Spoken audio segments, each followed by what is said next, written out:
नमस्कार, मैं अनुराग मुस्कान घंटी बजाओ शो में आपका स्वागत करता हूं। देखिए, अपने पसीने से खेत को सींचने वाला किसान सिर्फ ये चाहता है कि उसे पहली फसल की सही कीमत मिल जाए, बाजार के उतार चढ़ाव के हिसाब से उसकी आमदनी तय न हो।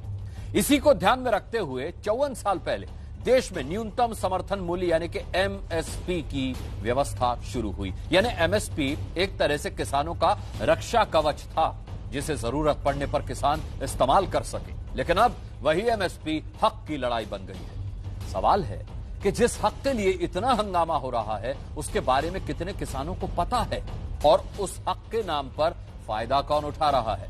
आज आपको घंटी बजानी है उस सिस्टम की जो देश के किसानों के नाम लूट का बाजार चलाता है, जहां किसान मेहनत करता है और व्यापारी मुनाफा कमाता है। किसान की मजबूरी का फायदा उठाने वाले इस खेल में एमएसपी की लूट है, जो जितना लूट सकता है लूट रहा है।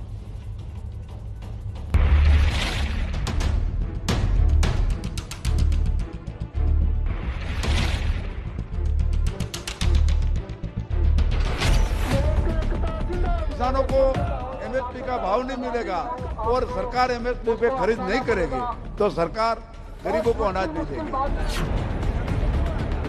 ये जो मंडी खत्म कर रहे हैं, एमएसपी दे नहीं रहे। सरकारी खरीद का जो प्रावधान था, पहले से जो सरकारी खरीद होती थी एमएसपी पे, उसकी कोई सरकारी व्यवस्था ही नहीं है। एमएसपी से कम माल खरीदा जा रहा है, किसान बर्बाद हो रहा है, आत्महत्या के कगार पे है। हम सारा धान थारी पूरी लेंगे, गेहूं थारा पूरा लेंगे, यह गारंटी तो नहीं और क्या होना। एमएसपी से नीचे एक कानून बना दे, एमएसपी से नीचे जो है खरीद नहीं होगी, जो खरीदेगा जेल जाएगा, बस यही चाहते हैं। एमएसपी जब तक लागू नहीं होगा, किसी चीज का अभाव नहीं होने देंगे। हर एक चीज में सहयोग है हमारा। देश के अंदर कोई भी चीज हो, सबका समर्थन मूल्य है, सबका एमआरपी है।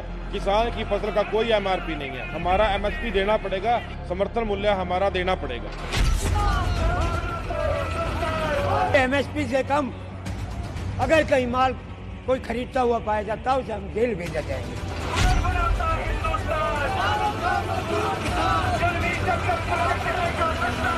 एमएसपी की मांग पर अड़े किसानों ने दिल्ली को घेर लिया है।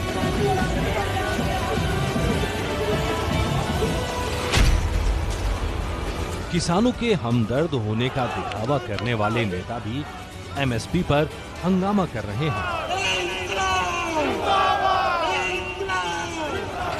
हर कोई ये समझाने में लगा है कि एमएसपी के बिना किसान बर्बाद हो जाएगा। पर सवाल है, एमएसपी की जमीनी हकीकत क्या है? देश के कितने किसान एमएसपी पर अपनी फसल बेच पाते हैं?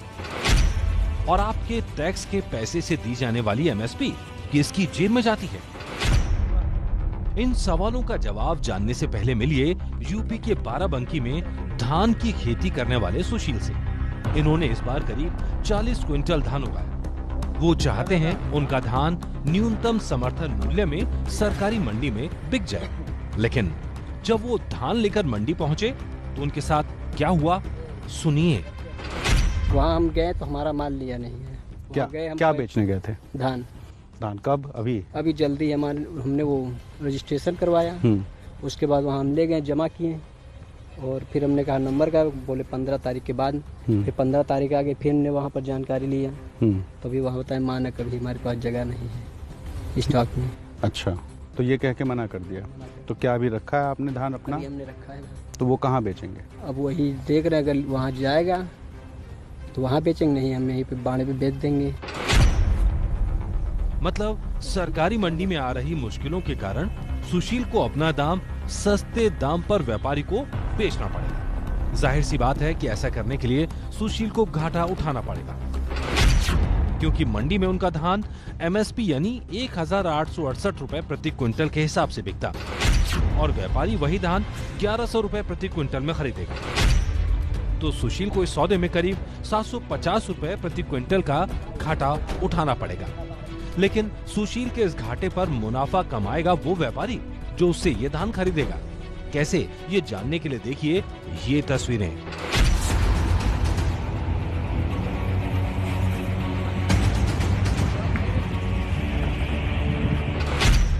मध्य प्रदेश के रीवा जिले की चेक पोस्ट पर खड़े ये वो ट्रक हैं जो यूपी से एमपी आ रहे थे।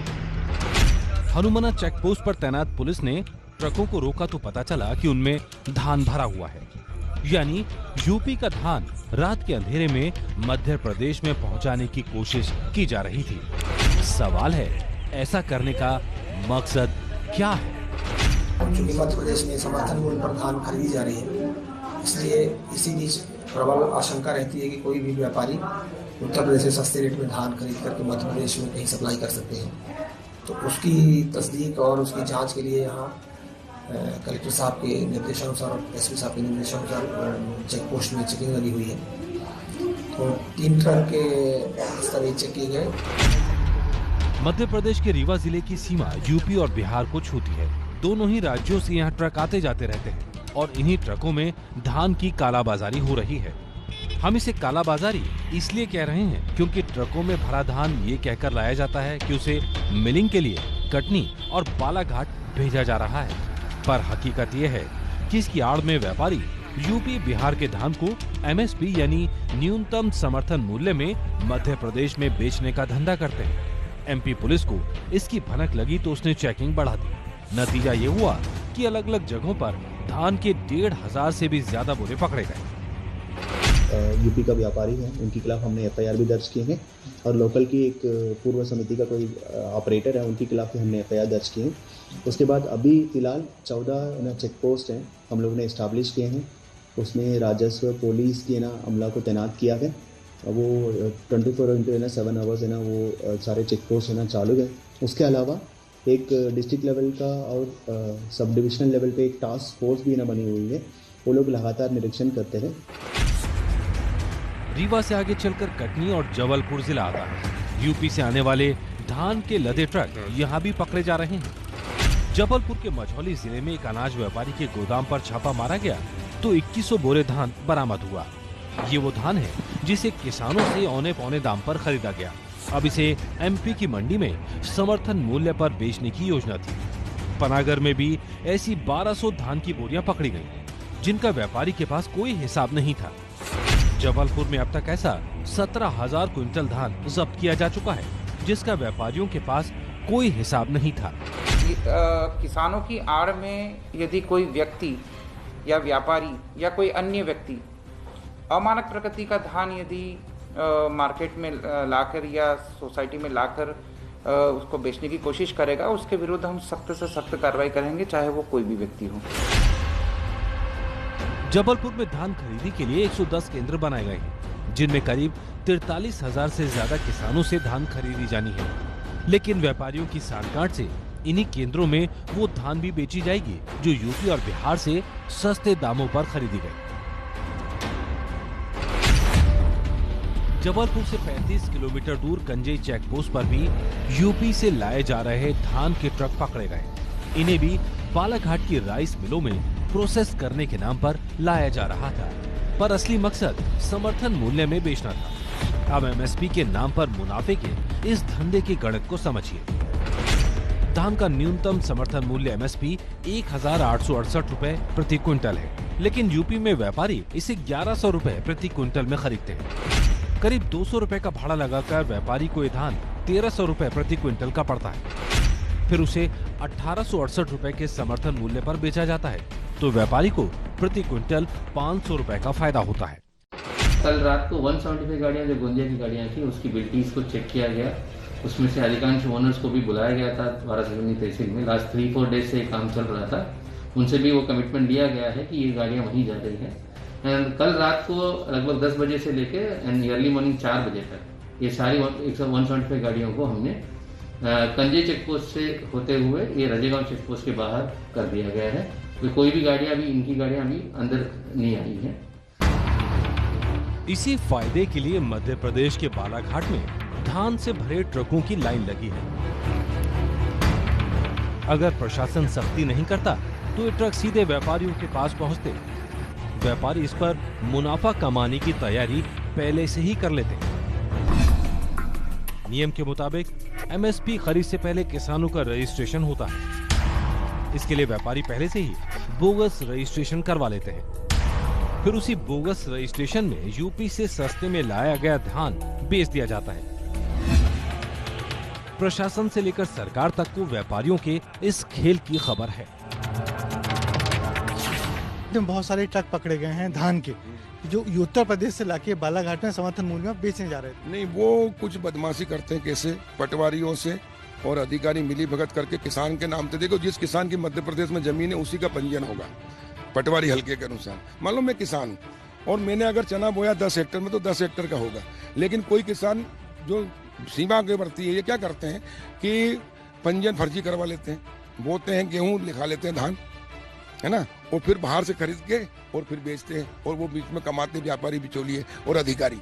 इसके ऊपर हमने जांच के आदेश दिए। मुख्यमंत्री जी ने यह कहा कि बाहर का कोई आएगा तो उस पर हम रासुका भी लगाएंगे, कार्रवाई भी करेंगे। मध्य प्रदेश में धान के अलावा गेहूं और बाजरे को भी इसी तरह समर्थन मूल्य में बेचकर व्यापारी मुनाफे का खेल खेलते हैं। इसी खेल में सीमा से लगे जिलों के व्यापारियों की यूपी बिहार के व्यापारियों से मिली भगत होती है, और इस मिली भगत में मारा जाता है वो किसान जो एमएसपी की उम्मीद में मंडी के बाहर बैठा रह जाता है। ऐसे में सवाल यह है कि एमएसपी की गारंटी मांगने वाले किसानों को ये गारंटी कौन देगा कि अभी जिन फसलों पर जितनी एमएसपी दी जा रही है वो उसी कीमत पर अपनी फसल बेच पाए। सरकार फिलहाल 23 फसलों का न्यूनतम समर्थन मूल्य तय करती है। हालांकि तय फसलें एमएसपी पर ही खरीदी जाएं, इसे लेकर कोई कानून नहीं है। 1965 में जब भारत अनाज संकट से जूझ रहा था तब एमएसपी की व्यवस्था शुरू हुई थी, लेकिन तब और अब के हालात बदल चुके हैं। तब अनाज का संकट था, अब सरकार के पास अनाज का पर्याप्त भंडार है। सरकार के पास अनाज को रखने की पर्याप्त जगह नहीं है। ऐसे में एमएसपी पर किसानों से फसल खरीदने का दबाव देश की अर्थव्यवस्था पर भी भारी पड़ता है। एमएसपी का बोझ करीब 15 लाख करोड़ तक का है। अगर सब कुछ 23 फसलें हैं, अगर आप उसका टोटल प्रोडक्शन निकालते हैं और अगर आप उसका टोटल एमएसपी कैलकुलेट करते हैं और जिस तरह से एफसीआई खरीदती है, ये टोटल आपको 15 लाख करोड़ का खर्चा। किसानों ने घेराबंदी करी और यूनियन बनाने की बात कर रहे हैं कि हम किसी की नहीं सुनेंगे। कल को अगर प्राइवेट सेक्टर भी घेराबंदी कर ले और कहते हम तो खरीदेंगे ही नहीं, सरकार खरीदे, तो व्यापारी वर्ग क्या करेगा? वो ज्यादा समझदार है ना किसान से, तो वो सारा एका कर लेंगे कि हम बाजार से उठाते ही नहीं, सरकार को उठाने दो। तब आप क्या करोगे? सरकार को देश का 15 लाख करोड़ रुपए लगाना पड़ेगा। जैसे ही आप ये करोगे तो बाकी फसलों के किसान भी खड़े हो जाएंगे कि साहब हमने क्या देश में क्या नुकसान किया है, सबको छोड़ के वही उगाऊंगा जो सरकार खरीदेगी। देश का बजट 30 लाख करोड़ रुपए सिर्फ एग्रीकल्चर खरीद कर खड़ा हो जाएगा। आपका टोटल टैक्स रेवेन्यू 16.5 लाख है। क्या देश पे ताला लगवाना है? ये कौन सी मानसिकता और किसकी बात कर रहे हैं ये नेता लोग जो आज किसानों को भड़का रहे हैं? यानी जिस एमएसपी पर इतना हंगामा मचा हुआ है उससे ना तो सरकार को फायदा हो रहा है ना किसानों को। अभी देश में सिर्फ 6% किसान ही अपना अनाज एमएसपी पर बेच पाते हैं। मध्य प्रदेश में 80 लाख किसान, 80 लाख किसान में से एमएसपी पे कितने बेचते हैं? गेहूं और धान बेचने वाले 9 लाख 13 लाख किसान है। बाकी नहीं बेच पाता क्योंकि उनके यहाँ इतनी उपज होती नहीं है कि वो एमएसपी पर बेचने जाए। जो पैदा होता है वो घर ही खर्च हो जाता है। हकीकत तो ये है, देश के ज्यादातर किसानों को एमएसपी के बारे में पूरी जानकारी होती ही नहीं है, और जिन्हें जानकारी होती है वो सरकारी मंडियों की सरकारी व्यवस्था में उलझने की बजाय मंडी के बाहर अनाज बेचना बेहतर समझते हैं। इसी का फायदा उठाते हैं वो व्यापारी जो किसान की एमएसपी के नाम पर अपनी जेब भरते हैं। उनकी जेब में जाने वाला ये पैसा आम आदमी के टैक्स का ही होता है।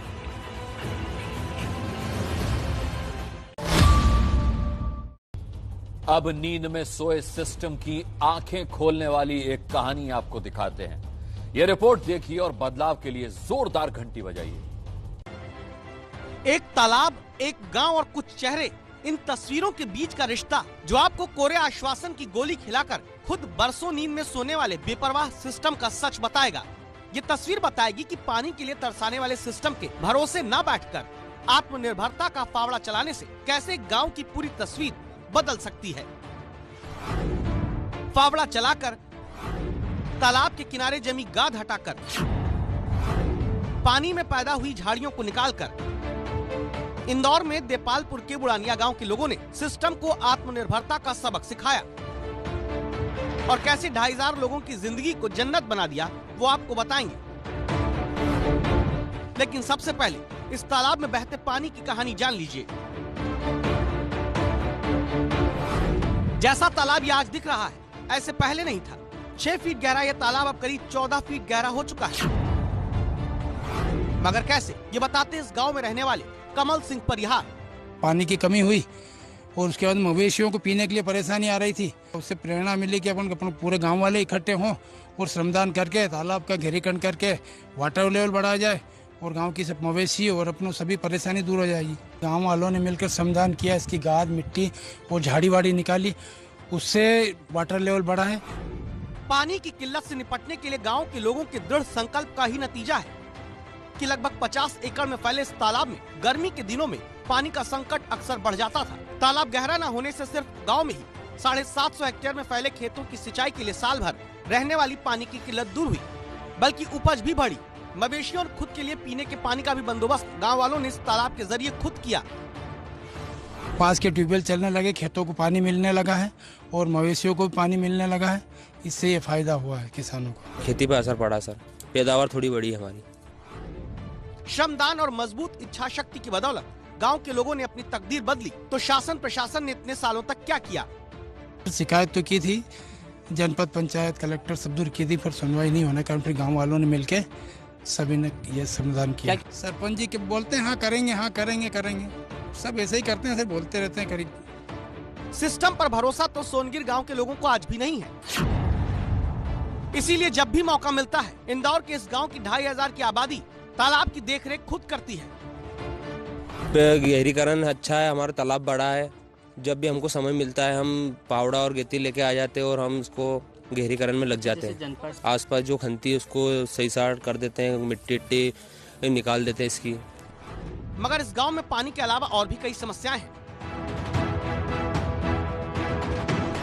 सिस्टम की अनदेखी की वजह से तालाब तो गांव के लोगों ने अपने दम पर बना लिया, लेकिन सड़क कैसे बनाएं वो अब भी सिस्टम से पूछते हैं। यहाँ रोड नहीं है, यहाँ गांव से यहाँ तक की, और उसके बाद में ये तालाब की सारी पिचिंग हो जाए पत्थरों से तो पानी भरा रहे और वाटर लेवल बना रहे। इसलिए एबीपी न्यूज की राय है, सिर्फ आश्वासन की घुट्टी ना पिलाई जाए, जमीनी स्तर पर काम हो। सरकारी योजनाओं की मदद से बुनियादी सुविधाएं विकसित करने के लिए जिम्मेदार अधिकारियों की जवाबदेही तय हो। आप सहमत हैं तो 8422 840000 पर घंटी बजाओ।